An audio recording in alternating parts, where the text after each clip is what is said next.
সুপ্রিয় দর্শক, আসসালামু আলাইকুম। আপনাদের সবাইকে স্বাগত জানাচ্ছি এখনকার আলোচনায়। আপনাদের সঙ্গে আছি আমি সিরাজুল ইসলাম। দর্শক, একটা ভালো খবর দিয়ে শুরু করি আজকের আলোচনাটা। সেটা হচ্ছে ইরান বিরাট একটা বড় গ্যাস ক্ষেত্র আবিষ্কার করেছে নতুন করে। অর্থাৎ নতুন করে ইরান গ্যাসের একটি খনি পেয়েছে। সেই খনিতে বিপুল পরিমাণে গ্যাস আছে যা উত্তোলন করা যাবে। এদিকে আমেরিকা তো ইরানের উপরে ব্যাপক নিষেধাজ্ঞা দিতে যাচ্ছে, সোমবার এই ঘোষণা দেবে। এই প্রেক্ষাপটেই ইরানের জাতীয় নিরাপত্তা পরিষদের সচিব মেজর জেনারেল মহসিন রেজাই তিনি সুস্পষ্ট করে বলেছেন, যদি হরমুজ প্রণালীতে মার্কিন ব্লকেড অব্যাহত থাকে তাহলে এক ফুটা তেলও এই হরমুজ প্রণালীতে পরিবহন করতে দেওয়া হবে না। তারপরে একদম টোটালি কলাপস করে দেবে। আমেরিকা যেমন ইরানের বিরুদ্ধে প্রচণ্ড নিষেধাজ্ঞা দেবে, তেমনি ইরানও হরমুজ প্রণালীতে এক ফোঁটা তেল যেতে দেবে না। তাহলে কি হবে? পৃথিবীটা অচল হয়ে যাবে, ভীষণভাবে ক্ষতিগ্রস্ত হবে। এদিকে ইরান হরমুজ প্রণালী দিয়ে যে পথ দেখিয়েছে, এই পথে জাহাজ চলাচল করতে হবে, ইরানের সেই দেখানো পথে চীনের জাহাজগুলো চলাচল করছে। এটা কিন্তু ভেরি বিগ মেসেজ। ইরান এবং আমেরিকার মধ্যে যখন প্রচণ্ড রকমের উত্তেজনা, বিশেষ করে নিষেধাজ্ঞা, নতুন নিষেধাজ্ঞার ব্যাপার নিয়ে, তখন ইরানের পররাষ্ট্রমন্ত্রী আব্বাস আরাকচি বলেছেন, ইরানের সাথে আলোচনায় বসা ছাড়া আমেরিকার সামনে কোনো দ্বিতীয় বিকল্প, কোনো পথ খোলা নেই।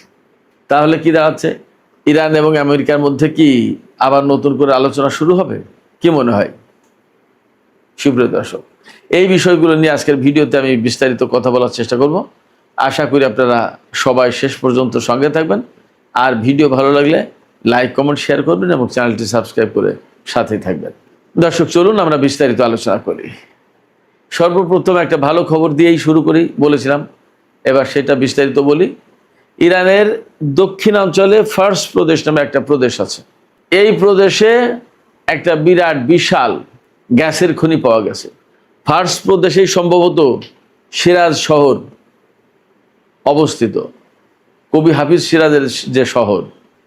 তো এই ফার্স প্রদেশে একটা বিরাট বিশাল গ্যাসের খনি পাওয়া গেছে। এই গ্যাসের খনিতে টোটাল গ্যাস মজুদ আছে প্রাথমিক এখন পর্যন্ত যে হিসাব, তাতে 7.5 ট্রিলিয়ন কিউবিক ফিট। এর ভেতরে উত্তোলনযোগ্য গ্যাসের পরিমাণ প্রায় 6 ট্রিলিয়ন কিউবিক ফিট।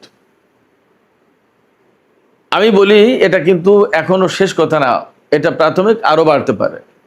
কারণ কাতার এই যে নর্দার্ন গ্যাস ফিল্ড থেকে, কাতারের যে নর্দার্ন গ্যাস ফিল্ড থেকে গ্যাস উত্তোলন করে, এটা 1971 সালে আবিষ্কৃত হয়েছিল। যখন আবিষ্কার হয় তখন বলা হয়েছিল যে 300 ট্রিলিয়ন কিউবিক ফিট গ্যাস এখানে আছে। পরবর্তীতে সেটা বাড়তে বাড়তে বাড়তে বাড়তে 900 ট্রিলিয়নের বেশি গ্যাস মজুদের খবর পাওয়া গেছে। তো সেক্ষেত্রে ইরানের এই যে গ্যাস মজুদের যে খনি যে খবর পাওয়া গেল, এখানে হয়তো ভবিষ্যতে বা পরে বাড়তেও পারে, দেখা যাক। আমি জানার চেষ্টা করলাম যে এই যে পরিমাণে গ্যাস এই একটা গ্যাস ফিল্ডে মজুদ আছে, এই গ্যাস ফিল্ডে মজুদ এই গ্যাসের দাম কত এবং এটা আসলে কি সাইজের গ্যাস ফিল্ড। তথ্য ঘেটে যা পেলাম সেটা হচ্ছে মাঝারি, একদম ছোট নয়, মাঝারি সাইজের একটা গ্যাসের ফিল্ড, বেশ ভালোই, একদম কম না, ভালোই। বর্তমান যে বাজার মূল্য, বিশেষ করে ইউরোপের যে বাজার মূল্য, তাতে প্রায় এই খনিতে যে গ্যাস আছে তাতে প্রায় $100 বিলিয়ন গ্যাস আছে। তবে ইরান যেহেতু বেশ কম দামে গ্যাস এবং তেল বিক্রি করে থাকে, সেই কারণে এটা 16-17 থেকে 20-25 বিলিয়ন ডলারের গ্যাস বিক্রি হতে পারে এই খনি থেকে। তো এটা এইরকম একটা যুদ্ধ পরিস্থিতির ভেতরে নিশ্চয়ই ইরানের জন্য একটা ভালো খবর। এদিকে ইরানের পক্ষ থেকে আর একটা ঘটনা হয়েছে। ব্রিটেনের একটি বিদ্যুৎ উৎপাদন কেন্দ্র হ্যাক করেছে ইরানি হ্যাকাররা। বলা হচ্ছে ইরানি হ্যাকাররা হ্যাক করেছে এবং টানা 4র্থ দিনের মতো এই প্ল্যান্ট থেকে বিদ্যুৎ উৎপাদন বন্ধ রয়েছে।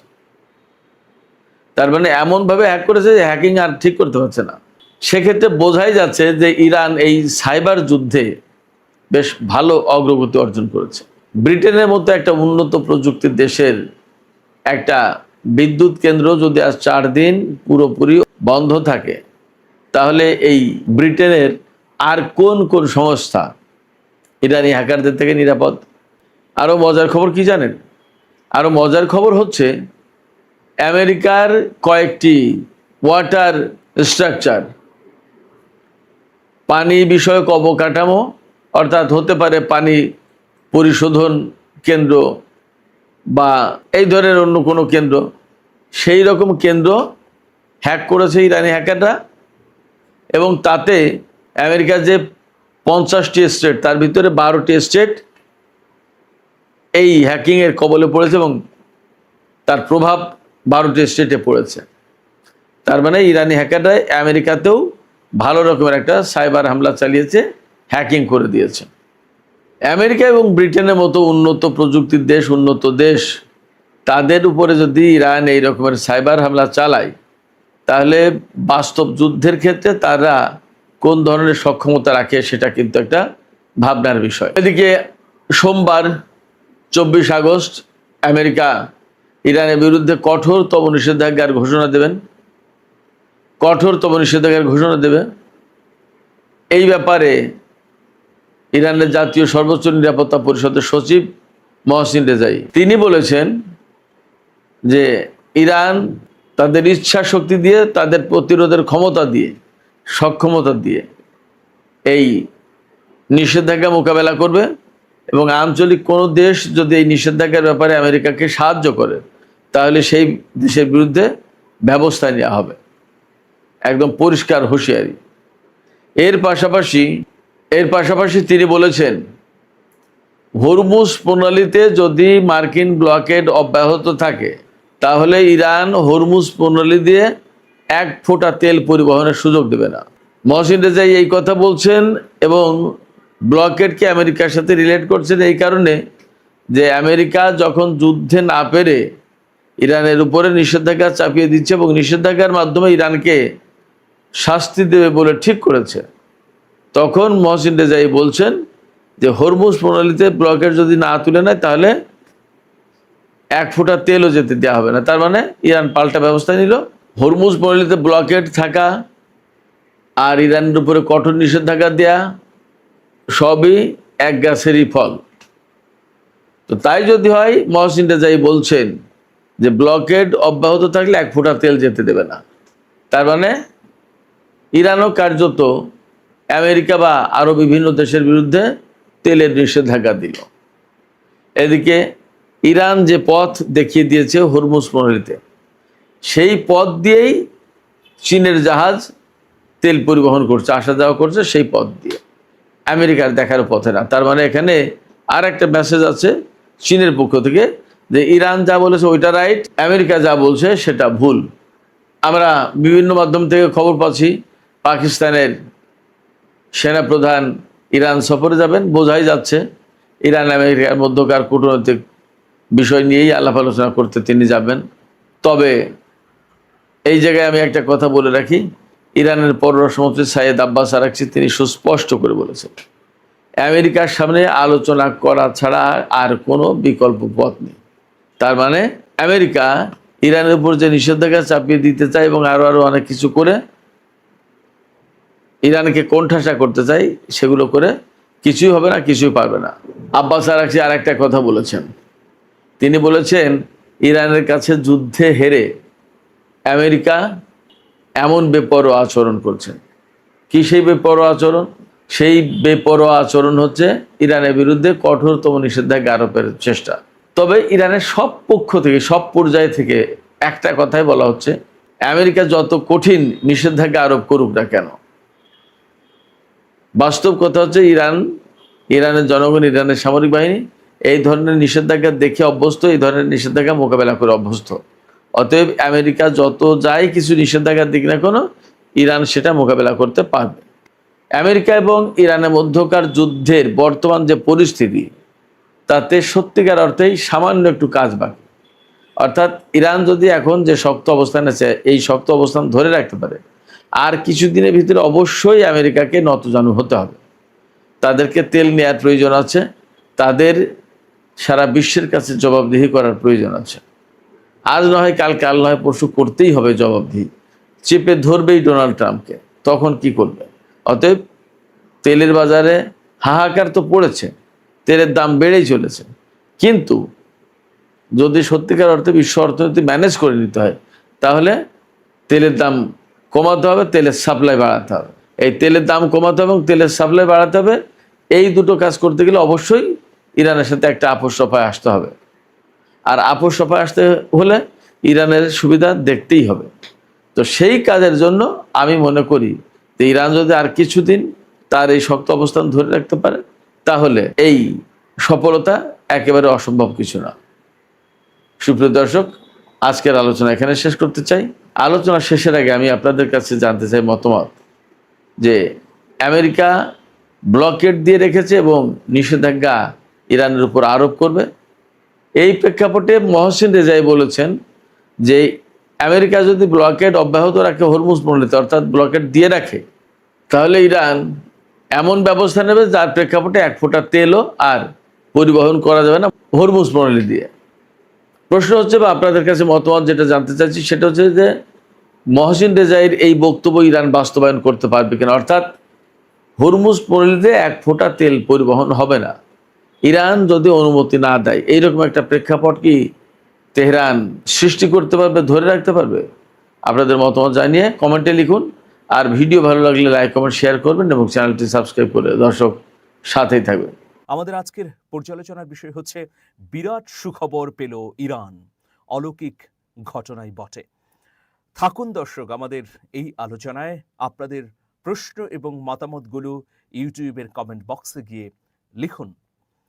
ইরানের জন্য বিরাট আকাশ স্পর্শী একটা সুখবর। এই মুহূর্তে এরকম সুখবর বাংলাদেশের প্রয়োজন ছিল, কিন্তু আমরা সাম্প্রতিক সময়ে কোনো সুখবর পাচ্ছি না বা সুখবরের আলামতও দেখছি না। যাই হোক, ডোনাল্ড ট্রাম্পের অবস্থা একেবারে নাজুক। অন্যদিকে ইরান যুদ্ধক্ষেত্রে যেমন শক্তিশালী অবস্থান তৈরি করেছে, সারা পৃথিবীতে বিস্ময় তৈরি করেছে তার পরাশক্তি দিয়ে, অন্যদিকে আমরা দেখতে পাচ্ছি যে অলৌকিকভাবে এমন কিছু ঘটছে যেগুলো আসলে বিস্ময় তৈরি করেছে বিশ্বের মানুষের মধ্যে। তো আজকের খবরটি এরকমই। আমাদের এই মুহূর্তে যে সংকট ভয়াবহ আকার ধারণ করেছে আমাদের দেশে, আমাদের নাগরিকরা জ্বালানি সংকটে ভুগছে, বিশেষ করে বিদ্যুৎ এবং গ্যাস সমস্যা ভয়াবহ আকার ধারণ করেছে। আমরা এই সংকট নিরসনে হিমশিম খাচ্ছি। অন্যদিকে ইরানের মূল প্রতিদ্বন্দ্বী মার্কিন যুক্তরাষ্ট্র নানা কারণে নাজুক পরিস্থিতিতে আছে।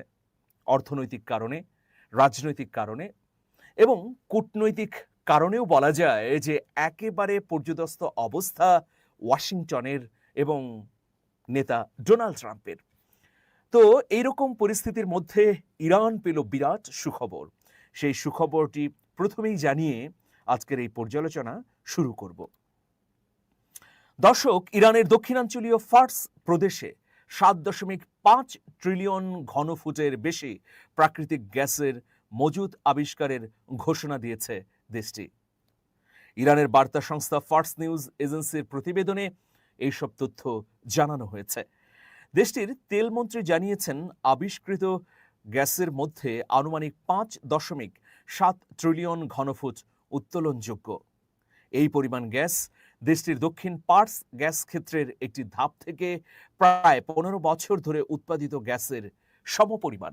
এটা বিশাল ব্যাপার যে 15 বছর ধরে একটি কূপ থেকে যেভাবে নিরন্তরভাবে গ্যাস উৎপাদিত হচ্ছে, ঠিক একইভাবে এই নতুন ক্ষেত্রটি থেকে গ্যাস পাওয়া যাবে। তিনি আরও জানান, মানে ইরানের তেলমন্ত্রী জানাচ্ছেন যে নতুন আবিষ্কৃত গ্যাস ক্ষেত্রে উল্লেখযোগ্য পরিমাণ গ্যাস কনডেনসেটও রয়েছে। গ্যাস ও কনডেনসেট মিলিয়ে এই মজুদের আর্থিক মূল্য $10 বিলিয়ন বেশি বলে উল্লেখ করেছেন তিনি। ইরানের তেলমন্ত্রী বলেছেন, এই আবিষ্কারের জন্য সম্পদের নতুন উৎস তৈরি করবে ইরান। তার মতে নতুন গ্যাসের মজুদ ইরানের জ্বালানি খাত ও অর্থনীতিতে গুরুত্বপূর্ণ ভূমিকা রাখতে পারে। এর আগেও বিভিন্ন সময়ে ফার্স প্রদেশে বেশ কয়েকটি বড় গ্যাস ও তেল ক্ষেত্রের সন্ধান পাওয়ার আনুষ্ঠানিক ঘোষণা দিয়েছিল ইরান।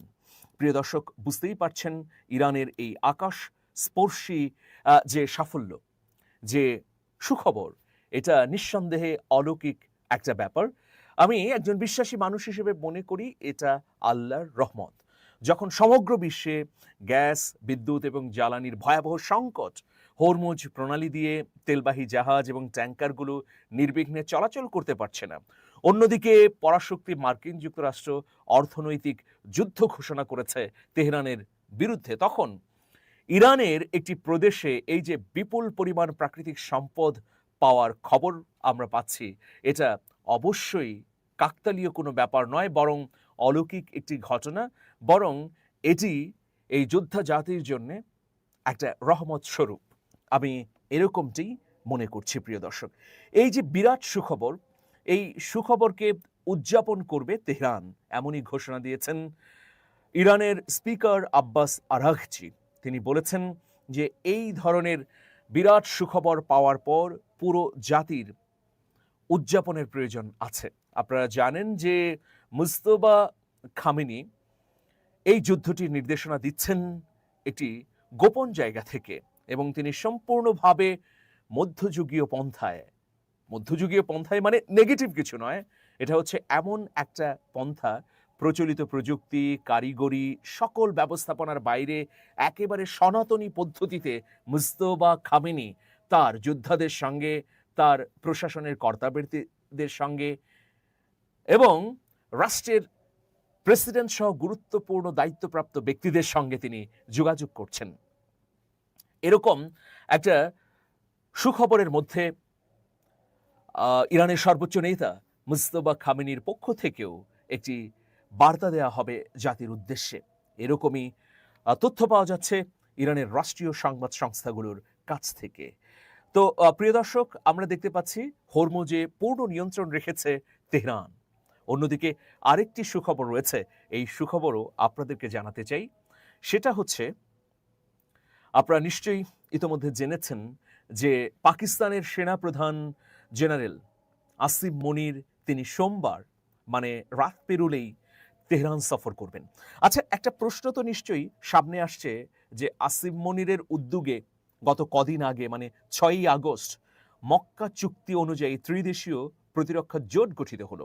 সেই জোট গঠিত হবার পরে সংযুক্ত আরব আমিরাত, ইসরায়েল, এমনকি ভারতও ক্ল্যাপিং দিয়েছে যে যাই হোক, এখন ইরানের বিরুদ্ধে একটা শক্তিশালী জোট হলো। কিন্তু 1-2 দিন যেতেই তাদের এই হাততালি আসলে বাতাসে মিলিয়ে গেছে। কেন? কারণ এই জোটটি আসলে কার্যত ইরানের বিরুদ্ধে নয়। সেটার তো হাতে নাতে প্রমাণ আমরা দেখতে পাচ্ছি যে পাকিস্তানের সেনাপ্রধান ফিল্ড মার্শাল আসিম মনির তিনি তেহরানে যাচ্ছেন। তেহরানের আইআরজিসি থেকে শুরু করে প্রতিরক্ষা বাহিনীর গুরুত্বপূর্ণ ব্যক্তিবর্গের সঙ্গে কথা বলবেন, তিনি প্রেসিডেন্টের সঙ্গে সাক্ষাৎ করবেন। তো এটি অত্যন্ত গুরুত্বপূর্ণ। অনেকে ধারণা করছেন যে মক্কা চুক্তি স্বাক্ষরিত হবার পর এই ত্রিদেশীয় চিন্তা ভাবনা, এই জোটের আকার, এর পরিধি এবং ভবিষ্যৎ কর্মপন্থা নিয়ে তেহরানের গুরুত্বপূর্ণ সামরিক কর্মকর্তাদের সঙ্গে পাকিস্তানের সেনাপ্রধান কথা বলবেন, এটা কিন্তু জানা যাচ্ছে। এমনকি এটাও শোনা যাচ্ছে যে পাকিস্তানের সেনাপ্রধান ইরানের সর্বোচ্চ নেতা মুজতবা খামেনির সঙ্গে বার্তা বিনিময় করবেন। সেটা কিভাবে হতে পারে? চিঠি চালাচালের মাধ্যমে হতে পারে, সেটা প্রকাশ্যে সরাসরিও হতে পারে। তবে এই ধরনের খবরও কিন্তু ছড়াচ্ছে প্রিয় দর্শক। তো আমরা দেখতে পাচ্ছি যে ইরান সামগ্রিকভাবে একটা সুবিধাজনক পরিস্থিতির মধ্যে রয়েছে, সেটা কূটনীতির ক্ষেত্রে বলি, অথবা প্রাকৃতিক সম্পদের ক্ষেত্রে বলি, অথবা যুদ্ধক্ষেত্রে বলি না কেন। দেখুন ইরানের প্রেসিডেন্ট এই মুহূর্তে কি বললেন, সেটাও অত্যন্ত গুরুত্বপূর্ণ একটি বিষয়। এটাও একটা সুখবর আমি জানিয়ে দিচ্ছি। ইরান শুধু নয়, আমরা যদি ইউরোপ, আমেরিকার সমর বিশেষজ্ঞদের কথা বলি, তারা প্রত্যেকেই কিন্তু এক বাক্যে স্বীকার করছেন যে ইরান এই যুদ্ধে সবচেয়ে সুবিধাজনক অবস্থানে রয়েছে। তো প্রিয় দর্শক, ইরানের প্রেসিডেন্ট মাসুদ পেজেশকিয়ান তিনি খুব স্পষ্টভাবেই বলেছেন যে আমরা এই মুহূর্তে সুবিধাজনক অবস্থায় রয়েছি, সুতরাং এখনই যুদ্ধ শেষ করার যথার্থ সময়। তিনি বলেছেন কূটনৈতিক আলোচনায় অচল অবস্থা থাকলেও তেহরান শক্তিশালী অবস্থানে আছে। শুক্রবার ডাক্তারদের এক সমাবেশে পেজেশকিয়ান বলেন যে আমরা এখন শক্তি ও মর্যাদার অবস্থানে আছি, তাই এখনই যুদ্ধের অবসান ঘটানোই ভালো। তিনি বলেন পুরো বিশ্ব আমাদের বিজয় স্বীকার করে নিয়েছে এবং তিনি জোর দিয়ে বলেছেন যে আমেরিকার সব ধরনের আইন ও বিধি লঙ্ঘন করে আমাদের স্কুল, হাসপাতাল এবং অবকাঠামোতে হামলা চালিয়েছে এবং সারা বিশ্বের কাছে ঘৃণিত হয়েছে।